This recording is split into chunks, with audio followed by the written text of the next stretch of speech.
കോഴിക്കോട് പഴകിയ കോഴിയിറച്ചി വിൽക്കാൻ ശ്രമം 33 കിലോ ഇറച്ചി പിടിച്ചെടുത്തു. CPR ചിക്കൻ സെന്ററിൽ നിന്നാണ് ഇറച്ചി പിടിച്ചെടുത്തത്. സമീർ സി മുഹമ്മദ് ഉണ്ട് ഇപ്പോൾ കോഴിക്കോട് നിന്ന് വിശദാംശങ്ങളുമായി. സമീർ, വിവരങ്ങൾ.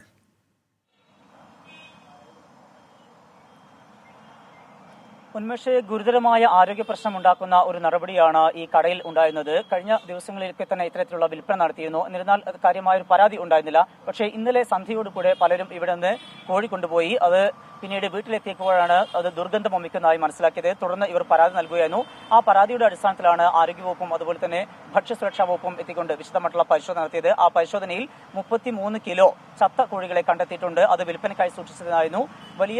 മറ്റിടങ്ങളിലെ അപേക്ഷിച്ച് നോക്കുമ്പോൾ ഈ കടയിൽ വലിയ രീതിയിലുള്ള ഒരു വിലയിൽ വലിയ കുറവ് കാണുന്നുണ്ട്. ആ കുറവ് ഇത്തരത്തിലാണ്. ഈ ചത്ത കോഴികളെ ശേഖരിക്കുകയും അത് വ്യാപകമായി വിൽപ്പന നടത്തുകയും ചെയ്യുന്ന ഒരു നടപടിയാണ് ഇവിടെ ഉണ്ടായിരുന്നത്. അതിന്റെ അടിസ്ഥാനത്തിലാണ് ഇപ്പോൾ ഈ കട ഉടമയ്ക്കും അതുപോലെ കടക്കുമെതിരെ നടപടി സ്വീകരിച്ചിരിക്കുന്നു.